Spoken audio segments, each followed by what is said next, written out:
자신이 그리스도인이라고 해서 표를 달라고 하거나 그렇다고 줘야 한다고 얘기하는 것도 곤란합니다. 우리가 정치를 통해서, 투표행위를 통해서 뽑아야 할 사람은 자신을 기독교인이라고 선전하는 사람이 아니라 기독교의 핵심 정신을 구현하는 사람이어야 할 겁니다. 정치가 뭐죠? 이렇게 물어보면 정치는 가치의 권위적 분배다라고 얘기를 합니다. 가치가 여러 가치가 있겠죠. 단지 경제적 가치만이 아니라 정치적 가치, 경제적 가치, 문화적 가치, 사회적 가치 여러 가지가 있는데 그것을 구성원들끼리 갈등이 생기니까 그것을 배분하는, 분배하는 과정을 정치라고 합니다. 그렇다면 그리스도인들은 이 배분 문제, 가치의 권위적 배분의 문제에서 어떻게 얘기할 수 있는가? 그것은 매우 명확하게 성경에 나와 있습니다. 첫 번째 뭐냐? 뉴스를 보면 누가 잘한다는 얘기보다 누가 더 나쁘다. 그러니까 내가 덜 나쁘다. 이런 경쟁을 하고 있는 것처럼 보이거든요. 그러니까 혐오할 수밖에 없고 무기력증에 빠질 수밖에 없죠. 저도 그랬거든요. 그런데 기독교 신앙은 패배주의나 냉소주의에 있지 않거든요. 제 표현에 따르면 부직갱이 들고 재 속에 남은 불씨 찾아서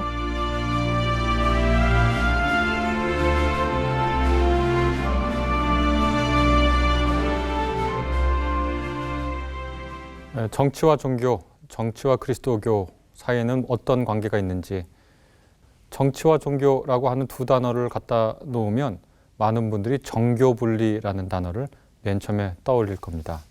정교분리라는 것은 국가 권력과 종교가 서로 분리되어야 한다는 생각이죠. 국가가 어떤 종교도 이것이 국가의 종교라고 선언하지 않고 또 종교도 국가 권력으로부터 자유롭게 자신의 신앙을 유지하고 또 다른 사람들에게 소개할 수 있는 그러한 권리를 가져야 한다라고 하는 것이 정교분리의 핵심적인 생각입니다. 그래서 그것이 구체적인 국가의 정책으로 나타날 때 정교분리는 정부가 특정 종교의 재정이나 인사 등에서 특별한 호의를 베풀지 않는 것, 이것을 정교분리라고 합니다. 그래서 더 엄격하게 이제 그것을 보면 정부의 국가 권력이 개입된 혹은 국가가 공공에 설립된 기관에 특정 종교의 가르침이나 어떤 행위를 하지 못하도록 하는 겁니다. 그래서 잘 알려져 있다시피 프랑스 같은 데에서는 특정 종교의 옷을 입고 나가려고 하는 여학생들에게 그 종교의 옷을 입고 나올 수 없다. 그것은 신앙을 고백하는 행위인데 공립학교에서는 그럴 수 없다라고 하는 그런 문제가 일어나기도 하고요. 또 미국 같은 경우에서는 특정 종교의 기독교 이야기를 공립학교에서는 가르치지 못하도록 되어 있죠. 그런데 가만히 보면은요, 이렇게 하는 프랑스와 미국도 엄격하게 그렇게 분리가 되어 있는지 의심스러울 때가 많습니다. 아시다시피 미국의 대통령이 취임할 때는 성경에 손을 얹고 선서를 하고 찬송가가 늘 취임식에 나옵니다. 프랑스 같은 경우에는 어떠한 종교도 국교로 선언하지 않죠. 그러나 2020년의 경우 11일에 공휴일이 있는데요, 프랑스에. 근데 제가 찾아보니까 한 6개 정도가 기독교 관련된 공휴일이에요.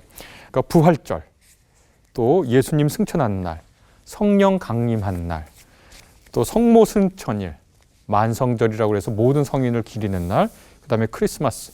그 11일의 공휴일 중에 6일이, 그러니까 절반 이상이 기독교와 관련된 공휴일입니다.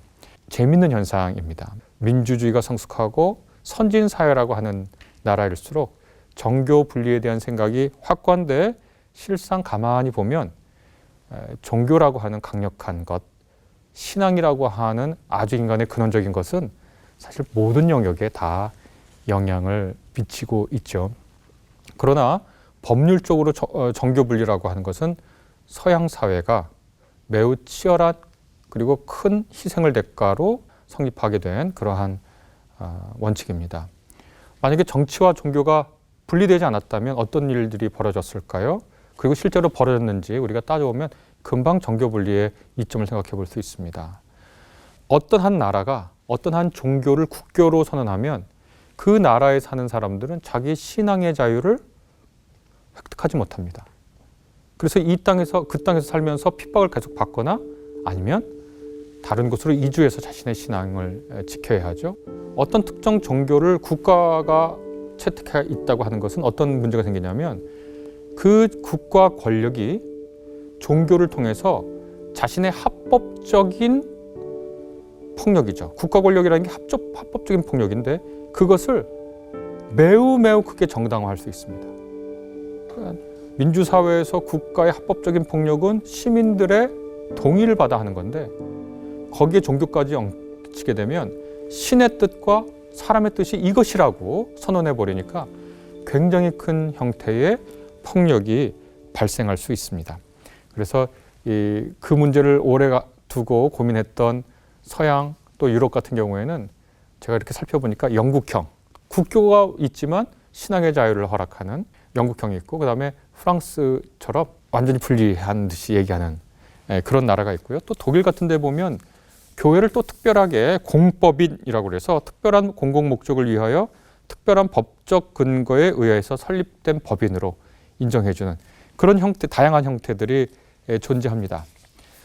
정교 분리 말고 더 최선의 무슨 둘 사이의 관계가 있느냐? 아직 잘 모르겠습니다. 그러나 현재까지 가장 지지받고 이상적인 형태라고 생각하는 것은 정교 분리인 것 같습니다. 그러면 정교 분리 끝 이렇게 얘기하면 편하겠지만 제가 말씀드렸듯이 종교라는 것 매우 강력해서 사람이 사는 모든 영역에 침투해 있기 마련이고요. 정치라는 것도 매우 강력해서 모든 곳에 퍼져 있기 마련입니다. 그리고 우리는 그리스도인일 뿐만 아니라 시민으로서 정치적 권리와 책임을 가지고 있죠. 그래서 그리스도인이 정치적 책임과 권리를 가진다는 건 무슨 뜻인가? 그리스도인들이 볼 때 올바른 정치는 무엇인가에 대한 이야기를 우리가 할 수 있습니다. 이 문제를 다루기 위해서 먼저 정치가 뭔지 생각을 해봐야 되는데요. 정치가 뭡니까? 라고 물어보면 실상 많은 분들이 쉽게 대답을 못할 거예요. 제가 가르치는 학교에서 정치 외교학과 학생들에게 그냥 뜬금없이 질문을 합니다. 정치가 뭐죠? 이렇게 물어보면 모범답안처럼 외워서 하는 얘기가 있습니다. 정치는 가치의 권위적 분배다라고 얘기를 합니다. 이 영상을 준비하면서 제가 찾아보니까 고등학교 교과서에도 그렇게 나와 있는 형태 같아요. 그래서 정치는 누가 무엇을 얻는가 하는 배분 문제를 둘러싸고 다양한 참여자들 사이에서 갈등이 발생하는데 그 의견을 조정하고 해결해 나가는 과정이라고 정치를 설명하고 있습니다. 그러니까 한 사회가 생산하는 한 사회에 있는 가치가 여러 가치가 있겠죠. 단지 경제적 가치만이 아니라 정치적 가치, 경제적 가치, 문화적 가치, 사회적 가치 여러 가지가 있는데 그것을 구성원들끼리 갈등이 생기니까 그것을 배분하는, 분배하는 과정을 정치라고 합니다. 우리가 일상 듣던 그런 얘기는 아니죠. 그렇다면 그리스도인들은 이 배분 문제, 가치의 권위적 배분의 문제에서 어떻게 얘기할 수 있는가? 그것은 매우 명확하게 성경에 나와 있습니다. 첫 번째 뭐냐? 공동체에서 가치를 소유하고 있지 못하는 사람, 그리고 생산하기도 힘든 대상을 보호하면서 그들에게 일정한 가치를 분배해 주는 일이 필요합니다. 그것은 신명기 10장 18절 이런 곳에 아주 명확하게 나와 있는데요. 굉장히 많이 나와 있기 때문에 제가 그저 한 구절을 골라왔습니다. 고아와 과부의 인권을 세워주시고 떠도는 사람을 사랑하여 그에게 먹을 것, 입을 것을 주시는 분이시다. 하나님이 그렇게 주시는 분이시라는 거예요. 그러니까 정치를 가치의 권위적 분배라고 한다면 맨 처음에 우리가 생각할 것은 뭐냐면 가치를 별로 소유하지도 못하고 가치를 생산하지 못하지만 우리 공동체 내에 사는 사람들에게 어떻게 해야 되느냐? 하나님을 본받아서 우리가 그들을 대해야 되는데 하나님은 고아와 과부의 인권을 존중하고 고아와 과부는 정치적 약자, 사회적 약자, 경제적 약자거든요. 그들을 보호하고 치외법권, 별로 좋지 않은 이유에서 치외법권인 나그네들을 떠도는 사람들을 사랑하고 그들에게 일정한 가치를 배분하라고 말씀해 주신 분이 하나님이라는 거예요. 그래서 이 신명기 24장 19절 같은 경우에는 경쟁력이 없고 어떤 생산 능력이 떨어지고 이런 사람들도 부끄럽지 않게 살라고 여러 제도적 장치를 얘기해 줍니다. 신명기 24장 19절 보면 이런 얘기가 있습니다. 당신들이 밭에서 곡식을 거둘 때에 곡식 한 묶음을 잊어버리고 왔거든. 어떻게 하죠, 우리는? 가서 빨리 찾아오죠. 그런데 성경은 어떻게 얘기하냐면 그것을 가지러 되돌아가지 마십시오. 그것은 외국 사람, 그러니까 이건 난민들이에요. 게르라고 하는 건 난민입니다. 혹은 외국인이죠. 떠돌이. 외국 사람과 고아와 과부에게 돌아갈 몫입니다. 그러니까 막 농사를 짓다가 이 이익이 남았는데 우리가 다 챙기지 못했네 하는 그 몫은 그걸 생산한 사람이 아니라 그것을 필요로 하는 사람의 몫이라고 신명기는 얘기해 줍니다. 이런 구절들은 굉장히 많습니다. 당시로서는 땅이 없는 사람들, 생산수단이 없는 사람들, 경쟁력이 없는 사람들도 부끄러워하지 않고 자신의 생존을 위한 몫을 가져갈 수 있는 제도를 만드는 것, 그러한 마음을 품는 것, 그러한 정신을 갖는 것이 그리스도인들이 정치를 바라보는 굉장히 중요한 시선입니다. 두 번째는 뭐냐? 정의의 가장 고전적인 정의는 정의예요. 그러니까 justice. 올바른 것이 무엇인가? 라는 것에 가장 오래된 정의는 아리스토텔레스가 내린 것이 있는데요. 각자에게 정당한 몫을 주라는 겁니다. 그러니까 누군가가 일하고 누군가가 무슨 일을 했으면 거기에 정당한 몫을 배분하라고 하는 것이 정의의 고전적인 정의인데요. 제때 정당한 몫이 돌아가게 하라는 그런 정치를 펼치는 것이 그리스도인들이 바라보는 중요한 정치의 하나의 생각입니다. 그래서 이사야 10장 1절을 보면 이렇게 되어 있습니다. 불의한 법을 공포하고 양민을 괴롭히는 법을 제정하는 자들아 너희에게 재앙이 닥친다. 그러니까 이건 불의한 법 그리고 양민에게 아주 고통이 돌아가는 법을 제정하는 사람들은 제때 정당한 몫을 주려는 것을 방해하는 사람들이죠. 그런 사람들을 하나님께서는 굉장히 저주하시고선 어떻게 말씀하시냐면 가난한 자들의 소송을 외면하고 이거 법적 권리죠. 불쌍한 나의 백성의 권리를 박탈하며 이것은 여러 가지 사회적 권리일 수 있겠죠. 과부들을 노력하고 고아들을 약탈하였다. 이것은 경제적 권리를 희생시키는 어떤 특정한 사람들에 대한 비판이 되겠죠. 그래서 계속 성경의 정신은 뭐냐면 제때 누군가에게 정당한 몫을 주는 제도적 장치, 그런 정신, 그런 마음가짐을 가지고 있는 것이 그리스도인들이 정치를 바라보는 굉장히 중요한 시선이라고 하는 겁니다. 그래서 아까 말한 신명기 24장 14절부터 보면 같은 결의 가운데서나 당신들 땅 성문 안에 사는 외국 사람 가운데서 가난하여 품팔이하는 사람을 억울하게 해서는 안 됩니다. 그날 품삯은 그날로 주되 해가 지기 전에 주어야 합니다. 그는 가난한 사람이기 때문에 그날 품삯을 그날 받아야 살아갈 수 있습니다. 그가 그날 품삯을 못 받아 당신들을 원망하면서 주님께 호소하면 당신들에게 죄가 돌아갈 것입니다. 라고 얘기하고 있습니다. 그러니까 제때 정당한 몫을 분배하는 제도와 정신과 태도를 이 사회가 유지하고 있는지를 그리스도인들은 정치적 책임으로, 정치적 권리로 생각하고 있어야 됩니다. 마지막으로 이제 가난한 사람, 힘든 사람 얘기했고 그 다음에 자기 몸으로 일할 수 있는 사람 얘기했죠. 이제 조금 사회의 기득권층, 이른바 부유한 사람들, 권력을 가진 사람들, 사회적 명예를 누린 사람들에게 성경이 해줄 말이 있을 겁니다. 공동체에서 많은 가치를 생산하고 그 가치를 향유하는 사람들, 우리가 존경할 수 있죠. 참 열심히 일했고 성실하게 생각했고 창의적으로 활동했으니까 공동체에 큰 기여를 했습니다. 그런데 이 사람들을 향해서 성경이 늘 얘기하고 있는 것은 뭐냐면 내가 열심히 일해서 돈을 벌고 정치적 권력을 갖고 사회적 명예를 가졌지만 사실 그것은 그 공동체가 있었기 때문에 가능한 거잖아요. 내가 열심히 아무리 일해도 내가 일할 밭이 없으면 생산물을 내지 못하죠. 어떻게 보면 한 사람에게 공동체는 그런 밭일 수도 있습니다. 그렇게 해서 사회에서 아주 부유롭게 된 사람들은 그 공동체의 책임의식을 가져라 라고 하는 것이 성경이 말하는 매우 중요한 겁니다. 그래서 야고보서 5장 1절을 보면 이렇게 되어 있습니다. 부자들은 들으십시오. 여러분에게 닥쳐올 비참한 일들을 생각하고 울며 부르짖으십시오. 이렇게 시작하는데 모든 부자를 향해서 다 이렇게 하실 건가?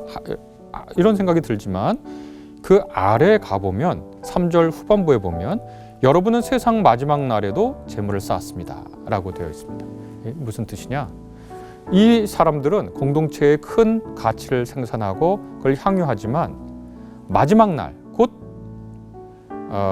하나님께서 이 세상을 공평과 평의로 다스리시려고 하는 그때에 축적에만 관심이 있었던 사람이거든요. 자기 것을 움켜쥐려고만 하고 자기 곳간을 더 넓히려고만 했던 사람들이거든요. 누가복음서에 그게 잘 나와 있는데요. 누가복음서에 보면 예수께서 부자의 비유를 드는데 부자가 곡식을 크게 거두고서 하는 말이 씁쓸한 생각이 이렇게 많은 곡식을 거뒀는데 어떻게 할까? 내가 창고를 더 크게 지어야 되겠다. 이런 비유가 나오잖아요. 그것에 대한 경고이거든요. 마지막 날에 곧 하나님께서 그분의 뜻을 펼칠 때까지 늘 오로지 관심이 가치의 축적에만 있었던 사람들에 대해서 성경은 분명히 경고합니다. 그래서 5절, 아까 야고보서 5장 5절 보면 여러분은 이 땅 위에서 사치와 쾌락을 누렸으며 사륙의 날에 마음을 살찌게 하였습니다. 이렇게 되어 있습니다. 사륙의 날, 곧 공동체가 큰 위기가 닥치고 그것 때문에 무너져 나가는 날에도 그냥 사치와 쾌락을 누리고 마음의 평안을 누렸던 사람들, 이런 사람들에 대한 분명한 경고가 있습니다. 제가 얼마 전에 뉴스를 하나 봤는데 우리 지구에서 가장 부유한 사람의 재산 2%만 가지고서도 이 땅에서 배고픈 사람 몇 천만 명을 먹여 살 수 있다고 하더라고요. 하나님이 그렇게 흔쾌히 보실 상황은 아닐 것 같다 생각합니다.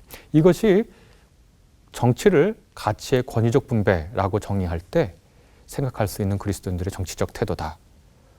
책임과 또한 권리의식이다. 이렇게 얘기할 수 있겠습니다. 두 번째로 정치를 이렇게 정의하는 분들도 있습니다. 정치를 국가의 대표자가 국가 권력을 통해서 영토와 그 국민들을 위해서 행하는 여러 일들, 혹은 어떤 사람이 국가 권력을 획득, 유지, 조정, 실행하고자 하는 것, 이런 것들을 정치 행위로 규정하는 게 있습니다. 이 두 번째 정의가 많이 들어본 거죠.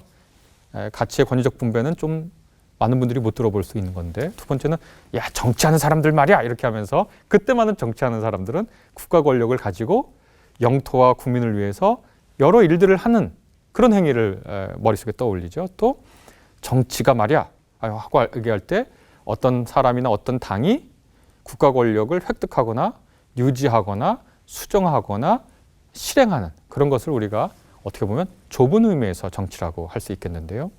이런 정치의 정의를 우리가 보자면 몇 가지 생각해 볼 수가 있습니다. 첫째, 이 국가 권력을 얻으려고 하는 기독교인들에게 이런 말씀을 좀 드리고 싶습니다. 그리스도의 정신으로 섬기십시오.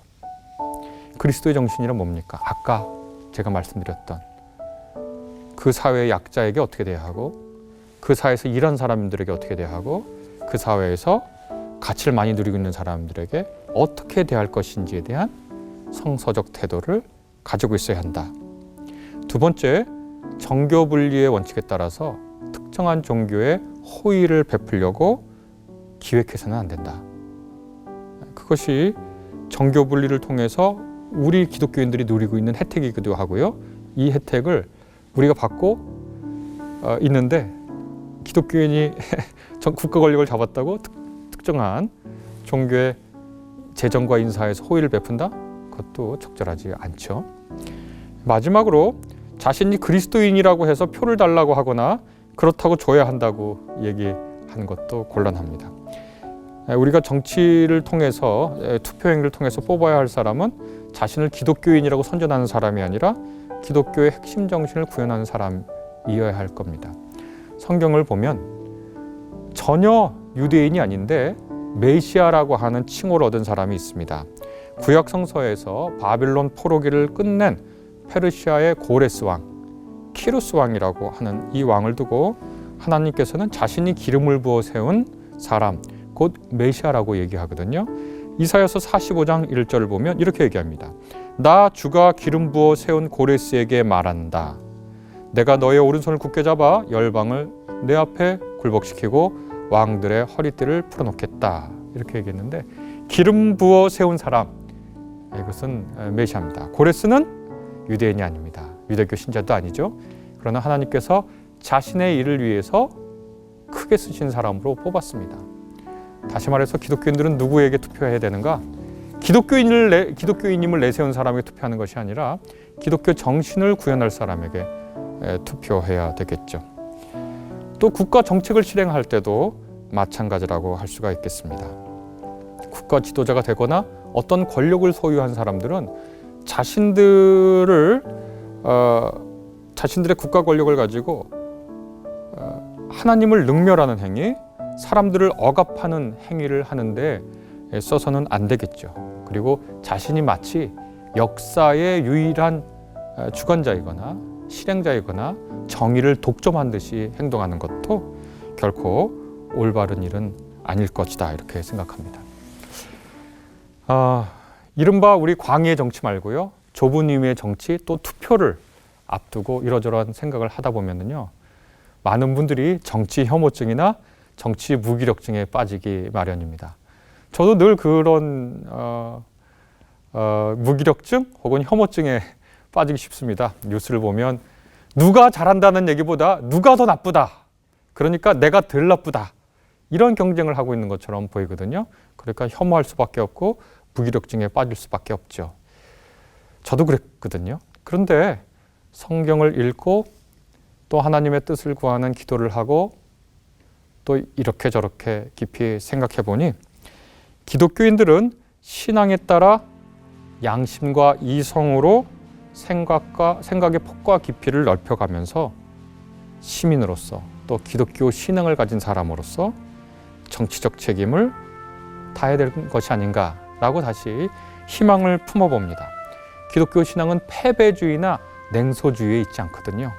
신앙은 늘 희망을 얘기하고 달라질 수 있는 새로운 세상에 대한 기대를 놓치지 않는 것이 신앙의 한 특성입니다. 남아프리카 공화국의 인종차별 정책이 없어지지 않을 거라고 생각했지만 거기에 있는 기독교인들은 기도하고 행동하고 외쳤습니다.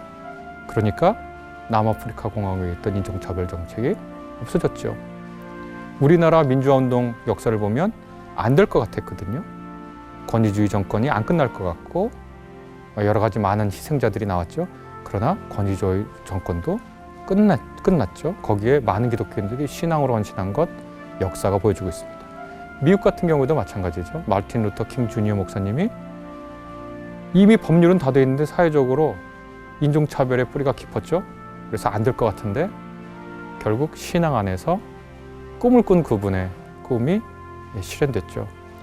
그러니까 안 될 것 같지만, 그리고 포기하고 싶지만 가장 포기하는 걸 바라는 세력들은 그 나쁜 체제를 유지하고 있는 사람들이거든요.